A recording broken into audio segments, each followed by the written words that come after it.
on Twitter and Instagram and anywhere it's important.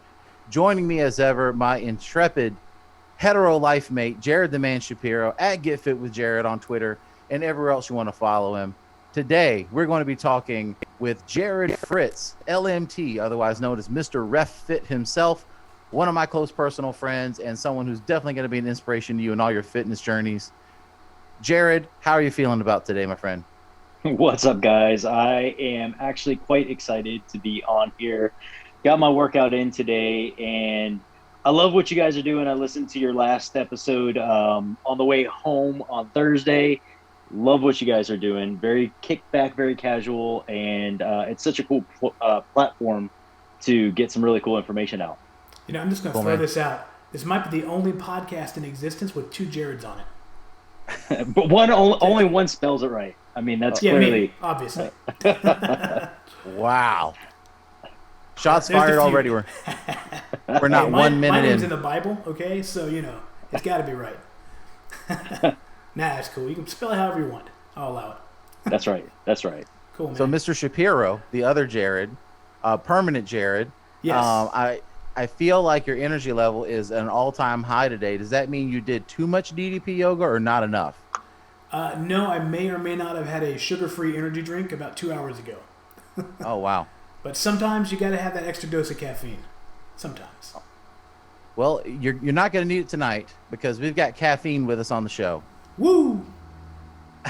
So, Jarrod Fritz, he's going to be joining us today to talk about his fitness story. Here on Fat to Fit, we like to bring in some different topics each week and have a real casual conversation about things. Maybe today's conversation will be a little more than casual because Jarrod has a pretty uplifting story and he has done quite a bit in his time on this earth.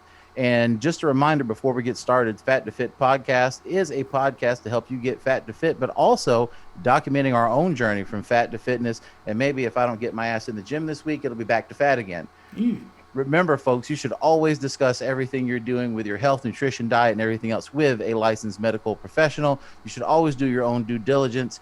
Everything we say here is anecdotal and for entertainment purposes only.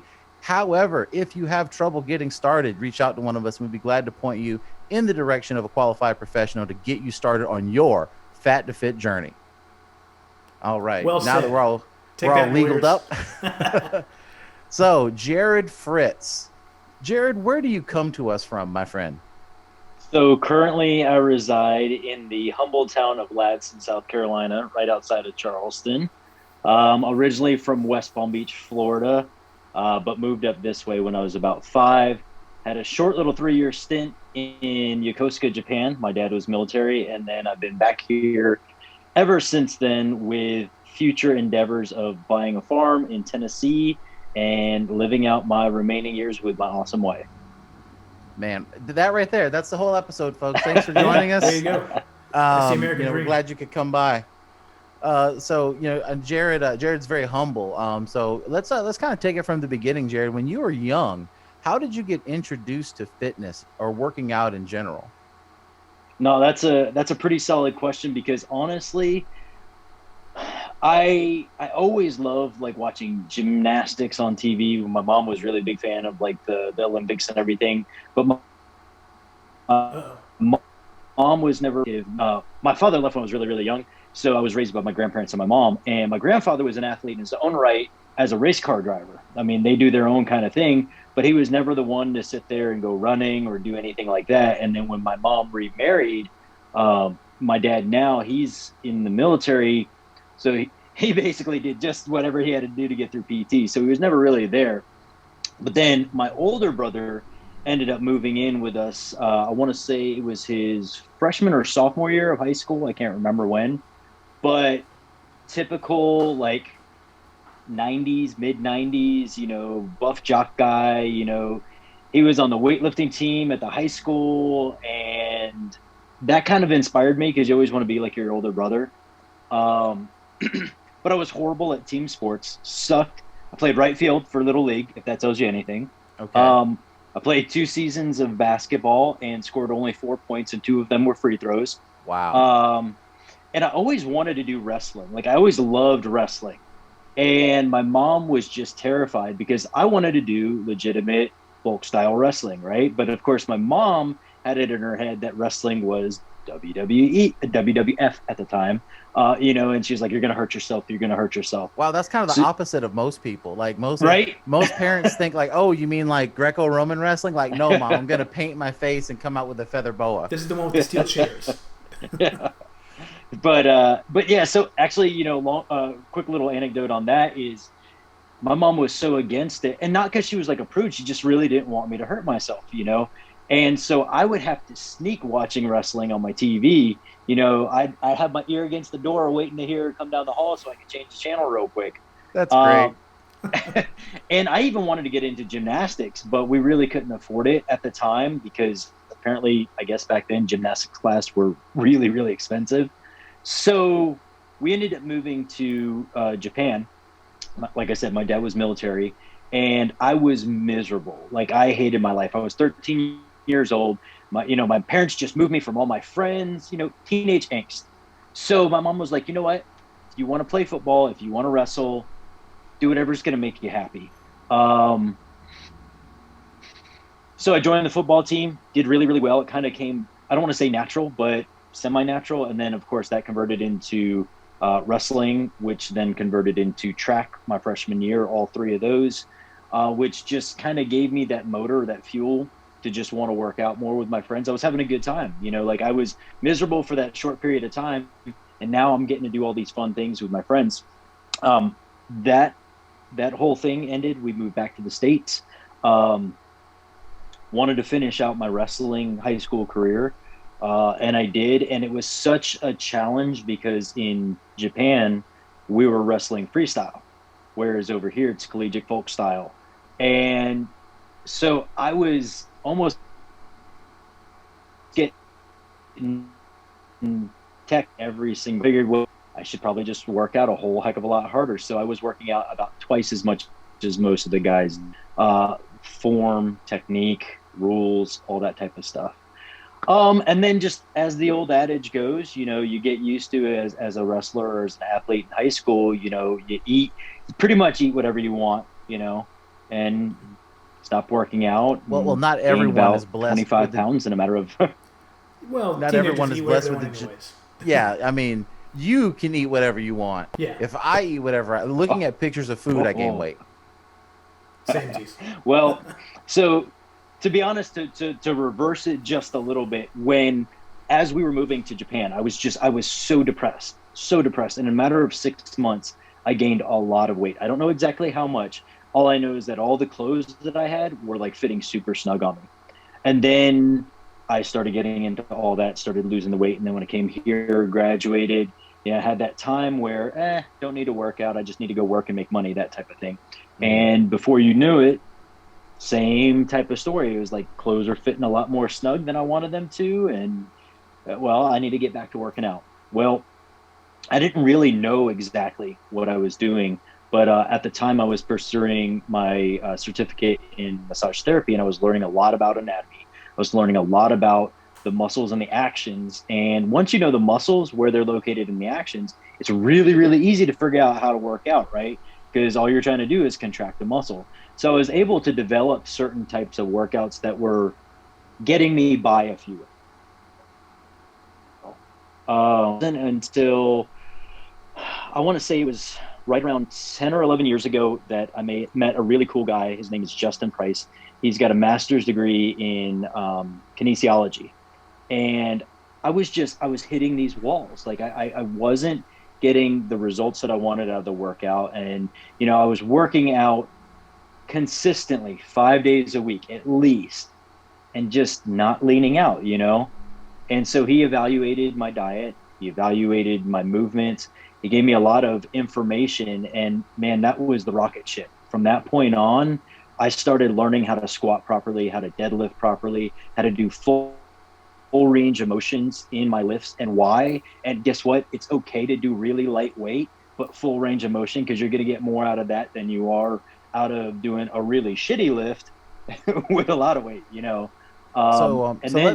Let's back up one thing real quick. So initially you said that you did poorly at team sports, but then in high school all year long jock doing track and basketball and football. So what happened?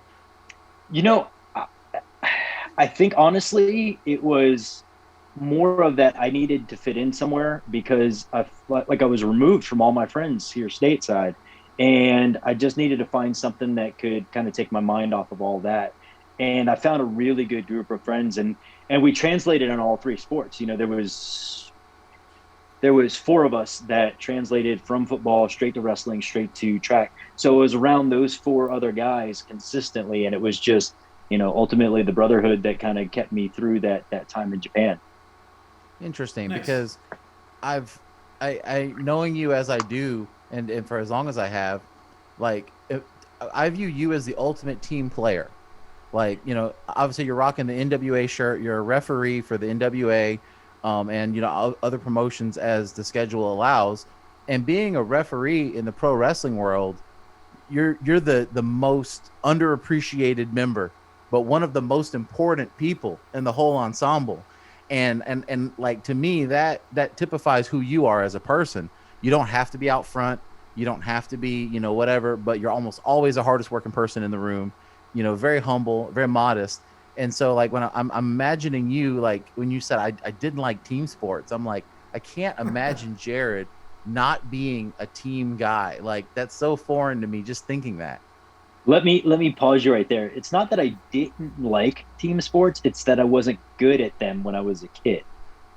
Somehow, some way, I found my groove in football and in wrestling. However, football did really leave a bad taste in my mouth as far as, quote, team, because we had a lot of volatile players that, if we played poorly, they just started blaming everybody else. And, there's nothing more that gets under my skin than people that can't take accountability for themselves and just have to place blame consistently on anybody else. You hit the nail right on the head. Like, I'll take the blame even if it's not my fault, just to resolve the situation and let's move forward. I don't really give a crap, let's just keep going type of thing. So you're right. I love team aspects, and NWA, I was actually thinking about it today. I was listening to a podcast from Tom Latimer, and he's just a great dude. And he's one of the people that I've been humble enough to meet and become friends with there. That locker room is such a family. And you're right, refereeing is extremely underappreciated. I joke about it all the time, and I even will tag it on Twitter or whatever. I'm like, quote, just a referee. That's all I do is I'm just a referee. You can't have the match without one. Yeah, no, you're right. But I love doing it. I love doing it because I don't like the limelight. I really don't like the limelight. I'm here to add value in any facet of my life that I absolutely can. I want to soak up as much information, as much knowledge as I can, and I want to put it back out there, amplified if I can. Nice. But to get back what we were saying earlier on that whole journey, after meeting Justin, and he was teaching me basically powerlifting, if you will, with some accessory kind of stuff, I got to thinking, I was like, and this was the time where that epic rise of CrossFit, and I just really had a bad taste in my mouth about CrossFit. Oh, it just man. seemed I forgot super about dangerous. CrossFit. And then you had a lot of the guys that were just total tools that were just, they weren't lifting right. They were just, oh yeah, you got this, blah, blah, blah. Come on. What are you, a wuss? And I'm like, no, I just want to lift weights and be happy. Like, can I do that? So I was asking Justin, I was like, dude, I feel like I'm putting in all this hard work. What do I do to, I guess, challenge myself, to compete? And that's where he first threw out the idea of powerlifting. But at that point, I had competed in there was actually an event that Justin and our friend Brett and me, we competed in this thing called the Primal Games, which was really kind of cool.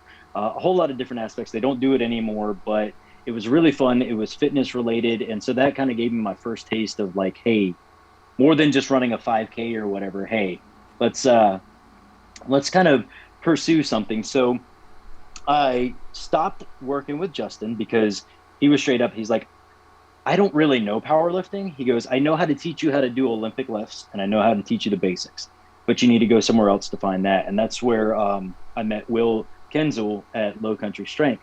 And boy, did he drop some freaking nuggets of knowledge in my head. Coached me for about a year, competed once, and I enjoyed it. It was fun, but it was extremely boring. Like, I can't sit in a gym and just watch everybody else lift all the time. And, it's not my See, style. and that's where we've always you and I are so very different, but so alike, because like the idea of like, okay, well, I'm gonna go to the gym and grind it out for 3 hours. I'm like, yeah, like that's living for me. Like, I want to go. I want to bring a meal because I'm gonna be there so long. I'm gonna get hungry while I'm there. And when I work out with you, you're just like, all right, brother, we're gonna work out for exactly 35 minutes. No wasted motion, no wasted time. Every Right. second we're moving. And then like 35 minutes and 1 second, I'm having a stroke and I'm clutching my heart. And You're that's welcome. the difference. 35 effective minutes is a lot better than 3 hours of, hanging. How much can you deadlift? I'm in the hundreds. Oh, Glad you broke the threes. Yeah, me too. And still have knees. But no, so actually, long story short, power lifted, enjoyed it, but just wanted to kind of maybe go to the next level. Didn't know what that was. By chance, because of my massage therapy business, I really wanted to incorporate the work that I do because CrossFit was getting so big and so hot. I wanted to try to see if I could offer, relief recovery for CrossFit athletes. And somebody pointed me in the direction of a very new CrossFit gym that was just opening up. Literally, I walked through the door and they had just painted the walls. That's how new this was. And the guy at the time, he said, I don't have anything for you in the aspect of teaching any type of classes here or anything like that. But I tell you what I'll do for you. If you're interested, if you give me one gift certificate, I'll give you 2 months of workout for free. wow. And like I said, I was kind of, CrossFit, cool, whatever. Ended up enjoying it because it wasn't a fire breather gym. It was a gym that was designed more for the average man. They didn't push you or anything. They really focused on a lot of form and function. And I ended up becoming really good friends with the head coach. And then we struck up a deal. And I worked out there almost 3 years. Competed several times in some minor CrossFit type of things, but nothing crazy, nothing like the CrossFit Games or anything. Ended up injuring my shoulder in wrestling training because in that time I started training to be involved in professional wrestling, but ended up separating my shoulder, couldn't do CrossFit, and I couldn't do wrestling either. But the doctors did say I could run. And I always told myself at some point in my life I'd run a marathon. I don't know why, but it was just one of those things that, hey, check it off the list. So I didn't want to go the full marathon aspect of it. So I decided to sign up for a half marathon in Disney. And I trained for about 8 months for that and completed that, marked that off my book, came back to CrossFit for a while. The CrossFit gym shut down. And luckily for me, I acquired a lot of equipment, and Ruffy has been able to experience the gym that is my backyard now. And I do the most of my workouts, and I like to vary it up. I've got things like Atlas stones, tires, kettlebells. I've got bands, and I still go to the gym usually once a week just to do some barbell stuff, just because I think it's really important to have that type of functional movement. I remember, since you mentioned it, I remember when you did your half marathon, because I don't remember what the circumstances were, but I remember coming over to your house one day. I think either Kevin Phoenix was with me, or Dre.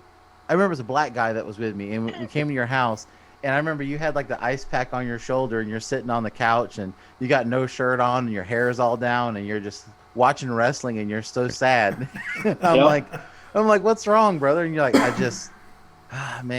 got a busted wing. Like, and you were so pitiful. But then it's like that's how wrestling gets you. It's like, by the way, I'm training for a marathon, but since I can't get in the ring, like, life is pointless, and I'm sad, and I can't. Nothing means anything anymore.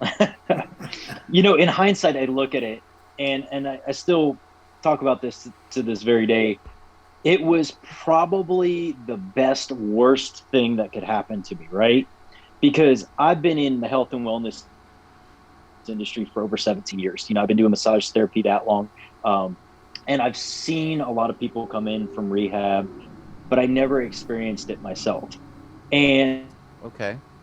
And so by experiencing it, not only did I have to learn how to rehab physically, but I had to learn the psychology behind it, because it is very depressing, particularly if you're an athlete of any level. You get crushed. I mean, I can't tell you, oddly enough, when my injury happened 2 days later, my wife had to fly out of town for 5 days. So I was practically alone by myself with my thoughts and everything. And it was very depressing, but I'm thankful that I went through it, because I learned Oh so man, much from it. I remember that now. So you guys both know my memory is completely gone, but now that you're talking about it, I remember, because either you or Kitty or both of you messaged me and were like, you need to come over. Like, you need to come over. And I remember it was her. I remember she messaged me and she's like, you need to go spend some time with him because he's by himself. Like, so I don't know what's that. gonna happen to him. But you're glossing over what I really wanted to talk about was well, a couple high points I wanted to hit, because I know your resume pretty well. But how did you get in the pro wrestling sphere? Because you're Mr. Legitimate Sport, you're Mr. Jock for all seasons. How'd you come into this crazy world of pro wrestling? Yeah, yeah. I apologize for kind of glossing over that. As I told you earlier, I've always been a fan of wrestling. My mom kind of gave into it shortly before I moved to Japan, because she knew that I was depressed, and she actually let me go to I think it was a Superstars taping from WWF and some sort of a WCW event. I don't know exactly what it was at the time, honestly. I was just excited to be there and everything. Moved over to Japan, didn't realize how much wrestling was in Japan, so I never even experienced it while I was there, right? Because to me at that time, I was so uneducated as far as wrestling history goes. To me, the only wrestling was WCW and WWF. That's it. There's nothing else. And when I came back, I started kind of getting back into it, getting a taste of it. Fast forward, let's see here, 2008. I was a massage therapist for the women's U.S. national soccer team at the Beijing Olympics. So I'd gone out there, and one of the doctors that was there had recently just got hired by WWE to be one of their physicians. And he found out my love for professional wrestling, and he basically told me, hey, anytime we're in the area, I'll try to get you on as a massage therapist, which he did for, I think it was 3 different shows. Then it just kind of stopped, and I'm not sure exactly why, but it just stopped. So my mentor in the massage therapy business, a guy named Steve Jurch at the time, was living in Tampa. He was working with the Women's Tennis Association down there. Well, anybody who knows anything about wrestling knows that Tampa area was a hot spot for wrestlers. And if I'm not mistaken, that's where FCW was. So I reached out to him, hey, how do I get into pro wrestling? Because I'd done a couple of stints and I just wanted to know how to. He had no clue, but he did teach somebody who became a wrestler in this area, a guy by the name of Pete Casa. So he told me to reach out to him. Oh. I did. Yeah, I did. And so Pete introduced me to our buddy Joe. Yeah. Oh, baby boy. And so I went to a couple of shows, and then I pitched the idea to him. I was like, listen, I would love to quote, sponsor you guys. I can't give you anything financially, but I'll come back and I'll work on all the wrestlers. Because at that point, really all I wanted to do was just utilize my services for massage for pro wrestling, because I felt like I could add some sort of value to it. Shortly after that, because I was Pete's friend, Pete was running an angle with another guy there, and they wanted to try to see if they could pull me into the storyline somehow. Well, in the state of South Carolina, if you're within 6 feet of the ring, you have to be licensed and you have to be trained. So I went under the tutelage of the fabulous Playboy Bob Keller, who taught me the ins and outs, and quickly realized that I had some athleticism to me. And have you ever thought about being a referee? Well, no, but if it gets me into pro wrestling, I'm down. Famous last words. Right? And so I started pursuing refereeing, and it was fun. Then several months into it, hey, you have athleticism. Ever thought about pro wrestling? Well, I guess, yeah. So I started doing some double duty and wrestling and refereeing. And that's when the shoulder separation happened. And shortly after that, I was determined to get back to pro wrestling, but I decided I wanted to put all my chips in on refereeing because I just felt that at that time I could add more value as a referee than I could ever as a pro wrestler. And they always need more referees. Yes, they do. And it's like you said at the very beginning, it's a very undervalued but extremely important. Mm-hmm. And I didn't realize it until I got into it, how much can be done and how much can be amplified or dampened, for that matter, by a referee in a wrestling match. So that's the kind of story with that there. So there's no way, like, I knew you and Pete Casa were tight. I didn't realize that he got you into the business. There's no way that I don't have command of the English language enough to explain how much of a freak of nature Pete is. So Pete and I, just a quick aside, Pete and I were workout partners off and on for about a good year or two when we lived near each other. And brother is very spiritual, man. Like very like in tune with his spirit and his mind. And, when he was at his biggest and strongest, like for most things, I was still a little bit stronger than him. But the difference is that I was close to about 400 pounds and he was like 195.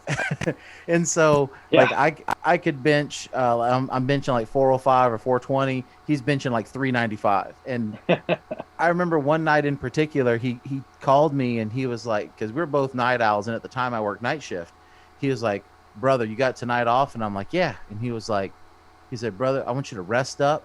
And then we're going to go to the gym tonight about 2 a.m. and we're going to lift all night. I'm like, all right, cool. I'm down, right? That's how I like to live. And we get to the gym and he's sitting in his car and he's just like rocking back and forth. So I said, hey, brother, you good? And he's like, I'm just getting my spirit right. And he was like, brother, let's have a moment of prayer before we go inside. And like, this dude is just the most intense human being. Like I remember our deadlifts that night. We got up to just north of 600 pounds. And I think like I petered out around 620 and he was like, I got to get 650. I got to get 650. And he's like down on his knees, wrapping the straps around the bar. And he's like saying the Lord's Prayer. And I'm like, this is like one of those weird moments in gym history. And then he starts like shaking like he's having a seizure and like he inches it up and then lets out this growl like Conan. Damn. And and brother's got like the long curly hair like Arnold and he's ripped the shreds and like he had no shirt on. And I was like, man, of all the moments for there not to be a camera, like this is one of those crazy moments in wrestling that like, unless you're there, like it's hard to explain. But Pete's an awesome dude. I mean, quality people attract quality people. And I always thought he was a quality brother. Dude, I love that story. And to kind of piggyback on that, he would always ask me, he's like, hey man, you want to go work out? And I'm like, bro, like my top set is still your warm up, like there's no way that you and I can work out together. It's like, no man, we're going to make it work. And we ended up going over to Trey's gym in West Ashley several times. Best. And and it was honestly, I would get done like maxing out the top of my whatever my training for, and he's just working. He's like, hey, as long as you can spot me, man, we're good, no worries. And just like you said, like he was just always there and always calm. And I'd get pissed off because I couldn't make a lift or I couldn't clean a number or whatever it might be. And it's like, man, you got this. You got it. Just super, super chill, super cool. But yeah, salt of the earth, if you will. Oh, absolutely. Yeah, he's quality brother. I love him to death. But you also kind of glossed over. You worked for the freaking women's national championship team. Like so when I tell you guys that Jarrod Fritz is modest brother is modest brother because he's worked for the U.S. women's national soccer team. He's done work for WWE. He works for the NWA. Like, I mean, he's probably done 5 or 6 other things I don't know about because he never told me because he don't want to brag. I mean, yeah, I like I said, I don't really like the limelight because, I came to terms a long time ago that I felt like so many people try to put themselves over by talking about the accolades of what they've done. And I'm the type of person that's cool, but show me what you can do now type of thing. So like, it's always been something that's always always been on reserve for me. And so, yes, I had the fortunate chance to work with U.S. Soccer, and I graduated up through the levels. I was working with the youth teams, but then eventually, I think I started working with them in 2004. And by 2007, or sorry, late end of 2006 is when I started working with the full women's national soccer team. And that year of 2007 is where they're trying to figure out who's going to be on the Olympic team and everything. And I say it all the time because also I'm not going to tout, but I'm just going to throw this in there because of the multitude of things. Feel free. I'm a teacher for the American Massage Therapy Association in the sports massage program. So I teach a lot of students on how to work with athletes and how to work with teams and everything. And you have to understand that when you work with teams as a massage therapist, you're not just a massage therapist. You're going to be a chameleon, and you're going to adapt and have to do other random odd jobs and everything. So, and that's one thing that they look for. And apparently, I impressed the right type of people. They offered me an opportunity to go to the Olympics. And I took it because at that time in my life, I was single. I really had nothing tying me down. And it was good because I was, prior to the Olympics for, I think it was 4 months, I was probably home for a total of about maybe 20 days because I was out to California or out to a game or something like that. And then when I went away to Beijing, I was gone for 7 weeks. And wow. Again, it was one of those things that it was the worst thing that can happen. Because I was gone so long, a lot of my clientele went to other people. And so when I came back, I had a very, very, very, very, very sad business. And that's when I decided to kind of go out on my own because the company that I was working for at that time just wasn't really doing anything that was helping kind of up the ante there. But yeah, I've had the opportunity to work with U.S. Soccer, American Volleyball. I've worked with the Women's Tennis Association. I've got to work with a lot of really cool athletes and everything, which has really helped build the current business that I have now, Defined Therapeutic Massage. Because with athletes, you get to see it almost immediately. Like, okay, well, if that didn't work, let me tweak it this way. And then if that doesn't work, I can tweak it this way, which is great because now I have a really quick checklist that I can use for the average everyday person who's not out there grinding and doing their thing. And hopefully it gives them recovery and relief for a longer period of time. Now, did you tell us how you got started down the path of therapeutic massage? Because I've known people that go get a license, work with a few clients, and that's about it. But you've gone full into this along with your referee abilities. Yeah, so that's a great question. Actually, I was in school. I decided to take a year off between high school and college, and I was working at Harley Davidson at the time, and realized that adult life's cool, but I don't want to be, working for Harley Davidson for the rest of my life. I knew that I wanted to. I actually started with desires to be a pediatrician. I wanted to help people. I've always wanted to help people since I can remember. But I realized also, too, I didn't want to go to school for the next 17 years and have all those bills and everything. So the natural progression would be, okay, maybe we'll do nursing. Well, as I looked into nursing, it just really didn't grab me. So then the next step was PTA, physical therapist assistant. So as I transitioned to all that, they neglected to tell me about volunteer hours to get into the program. So basically, did all my prereqs, went to apply. Sorry, you can't get in because you don't have volunteer hours. I know you only have 6 days to the deadline, but you can try next year if you'd like to. And I was just in the mindset of, I can't stop. I need something that can fill that year. And that's when they had suggested massage therapy to me. And to be honest with you, before that moment, I had never heard of massage therapy aside from like what you see on TV. So in my mind, I'm like, wait, they teach how to put like oil and candles and stuff? Like what? Like I really, honestly, and the funny thing is Ruffy knows how I am with massage therapy now. So like that was super disrespectful, but I didn't know any better at that time. But a lady there, she told me, she goes, hey, the guy who's running this program, Steve Church, who is now my mentor when it comes to massage therapy, he's a former EMT. He's an athletic trainer. He works a lot with the way that moves and takes a very approach to it. So I was like, you know what? What do I have to lose? I'll do this for a year. If I don't like it, I can at least get into the PTA program. If I do like it, cool.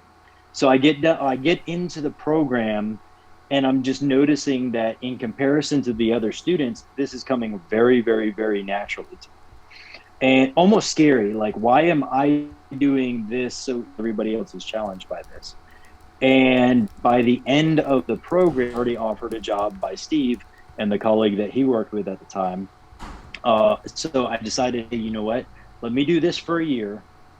If I want to, I'll continue doing this. If I like it or I'm not doing well in a PTA program, what do I have to lose? And that was 17 years ago. I Wow. it just kept getting better and better and better for me. And I tell students all the time, because I used to teach at the local community college here at Trident Tech in the massage therapy program, the same program that I went to. And I used to ask the students all the time, why do you want to get into massage therapy? And for me, the right answer was to help people. And then I told them, I said, you have to understand one thing. Massage therapy chooses you. You don't choose massage therapy. Oh, it's just man. one of those things that people ask me all the time when I'm working on them. They're like, how do you know? I wish I could give you a logical answer, but there's no logical answer. I can give you the best variable of it, but it's just something that, it's kind of like, how did Mozart know how to say what certain notes were when the cow was mooing or whatever? Like, people just have certain things, and it's just their gift or whatever it might be. And I'm not touting, like, I'm not saying, oh, this is my absolute gift or whatever, but I'm just saying it's one of those things you have to identify in your life and you have to recognize. And if it's something that you're passionate about, you just move forward with it.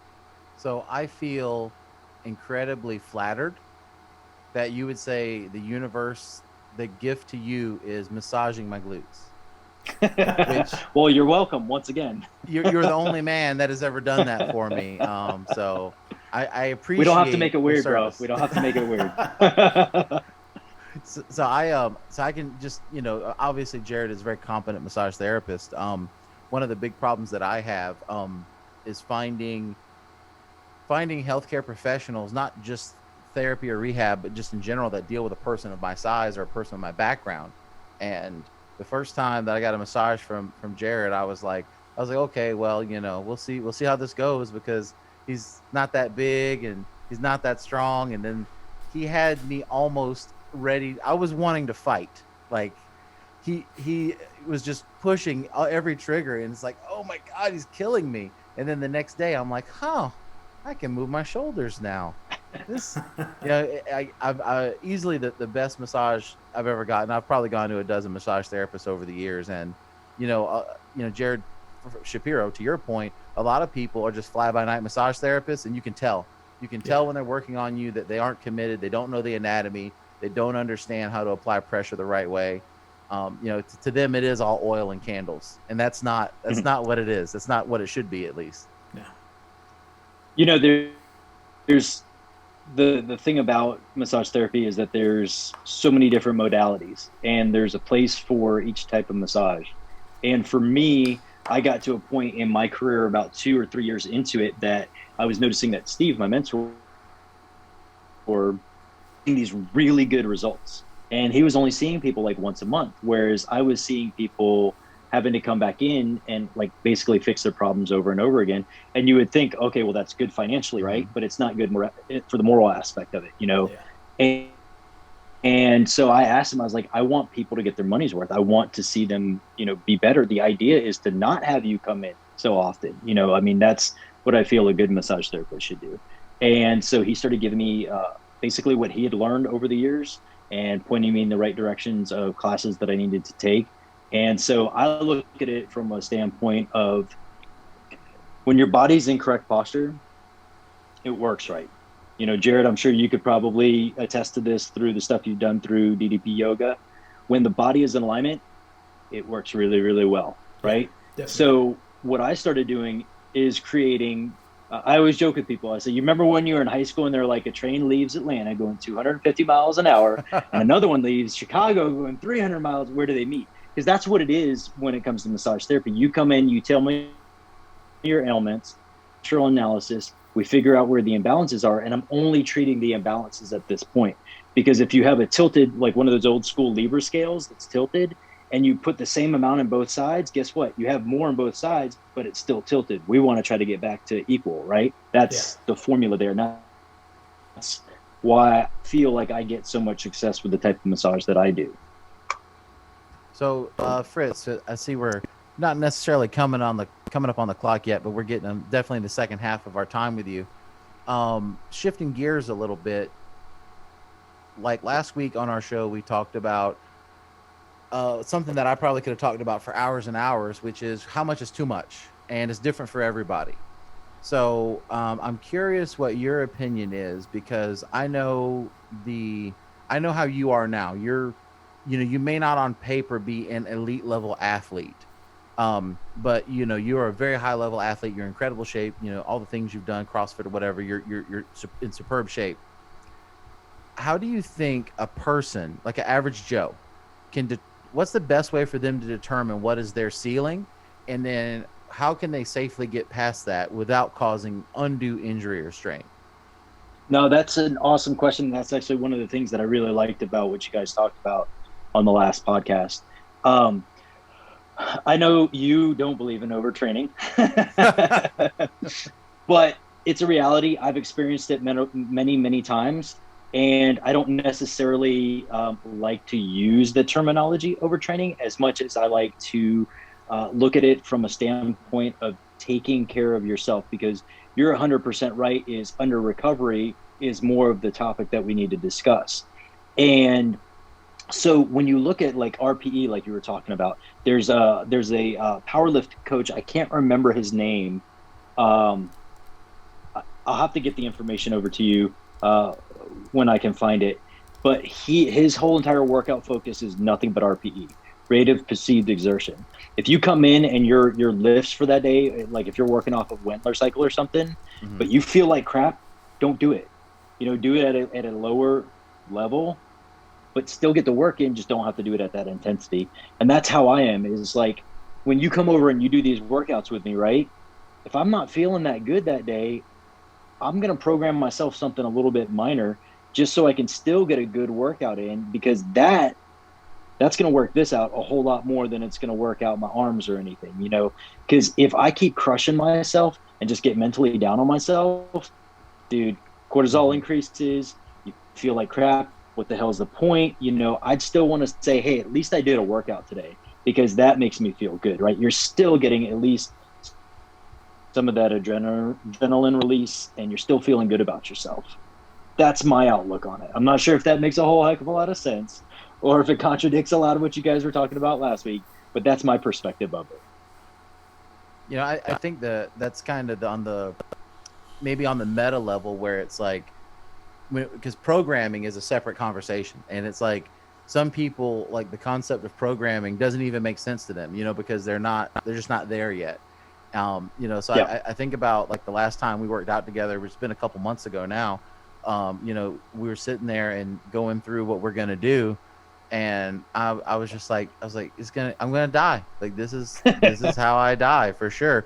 And you're endlessly positive. But you didn't. But I didn't. And I got through it, and I didn't 100% everything that we programmed, but I got so much further than I thought I would. And even for someone like me, I've been lifting weights for like 30 years or whatever, and been training and wrestling and everything else I do.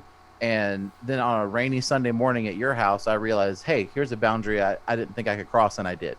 So yeah. I don't believe in overtraining, but I do think that people are capable of so much more than they give themselves credit for. Absolutely. Agreed.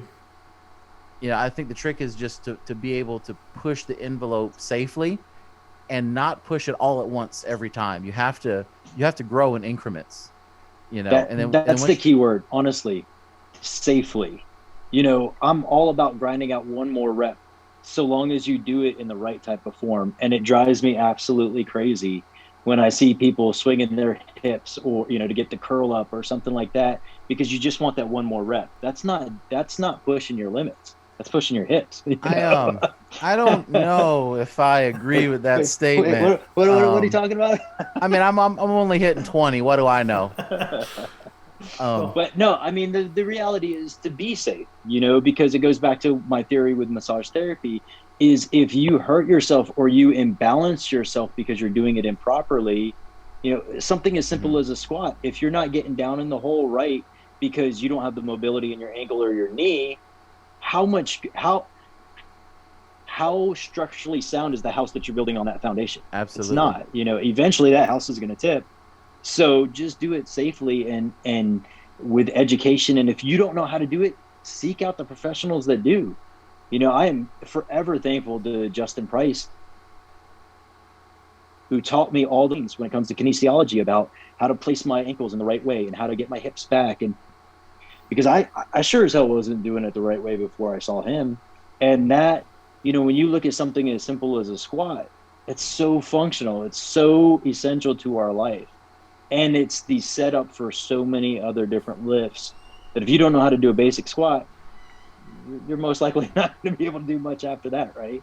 Yeah, and the squat is, it's a passion of mine, and I think you were one of the first people I ever heard say years ago, it's like, just do it like a baby does, because they don't have to think about it. And it's almost like with riding a bike or drawing or coloring or anything, as a kid, we're completely uninhibited, and we do what's natural and it's right. But then we educate ourselves completely out of competence, and we have to come back and do it again. And in my case, sometimes we do it with no cartilage in our knee, and then we just make it worse. But I see we're coming up against the clock here. Shapiro, while we still have Fritz, would you like to bully him into singing the praises of DDP yoga while we have him? It never hurts to have someone else tell me how much they love DDP yoga, so feel free.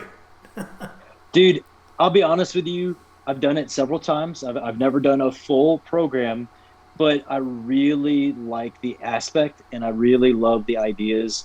I've read the book, and I love the theory and everything that backs what he does there. And like you've said before, if you can do one thing, that's one thing that I think would be a really good option for people, because you can do it safely. It's not overly intense to you. You can do it in the comfort of your own home, and it gets you a hell of a workout. I ain't gonna lie. The first time I did it, I was like, I'll be damned. It is a good damn workout. Like it does push you. Like there's no BS behind that. It really does push you. He's a genius when it comes to the whole program. I think it's very smart. As you know, being in the world of professional wrestling, everyone's got a gimmick they're trying to sell, but this is definitely one that works. And it's always good to hear. And next to another thing that I really like about it that he explains in his book is he was a lot like me getting into massage, where it's like, yoga? Yeah, okay, whatever. I'm not going to do that. And then you experience it and you're like, wait, this does make sense. You have that humility to go, okay, cool. I'm going to listen to you. And I think that's another topic for another day, but understanding to have humility while you work out. It's okay if you're not lifting the same amount of that next person is, or you're not as deep in that warrior pose as somebody else is. That's cool. This is your point here. Your workout is not in competition with anybody else. It's against you. That's it. Yeah, you can get there tomorrow. And that is the powerful message about everything. It's that when you work out, you're working out for you. If I lifted 300 yesterday, maybe I can do 301 today, but it doesn't matter what you lift. And I think so many people who are new to fitness in general, they forget that. So I don't think we can ever state that enough. Looking at the clock, Jarrod, we have to let you go. Where can people find you, and when is the NWA going to be on the air? Great question, because I know you caught me on that on the pre-interview. Every Tuesday night at 6:05, you can catch NWA Power or Power Surge, whichever one it might be that week. You can find that on Fight TV, and you can subscribe for $4.99 a month. It's well worth the investment because you get all of the back episodes of NWA Power there. We have our next pay-per-view coming up June 6th down at GPB Studios. You can get that on Fight TV as well. I believe it's only $19.99. There's a tremendous amount of stories going into this one. It's going to be really, really good. As far as me, following me on social media, I'm all over the place. Instagram is Jarrod.Fritz. On Facebook, I'm Jarrod C. Fritz LMT, and on Twitter, I am J Fritz Ref Life at symbol J Fritz. I don't know if that's the proper terminology. It's right down there. Right down I'm gonna require you guys to go wherever I'm pointing. Okay, and I was gonna say, just like Jay said at the beginning. You can find me and you can reach out to me and you can ask me questions anytime. Yes. And I was going to say, if anywhere on social media, look for hashtag RefFit, you'll find Jarrod's history and his posts. Endlessly positive, endlessly optimistic. Sometimes it's a little annoying, but it always helps. I appreciate that very, very much. And it has been an absolute pleasure talking to you guys. Hopefully we can get around to get into some more discussion, maybe some theory, whatever. Yeah, we appreciate you being on. No problem, guys. You guys have a fantastic night, and I'll talk to you guys soon. You as well. Jay, would you like to do the outro? I can see it in your eyes. That's it for Jarrod Fritz. That's it for Jarrod Shapiro. That's it for me, Jay Scott, your intrepid host with the most. Thanks for joining us on the Fat to Fit podcast. We'll see you again in 1 week. Remember, folks, it's okay to be fat. It's okay to be fit, but you don't have to stay fat. Beautiful. That was off the top of my head.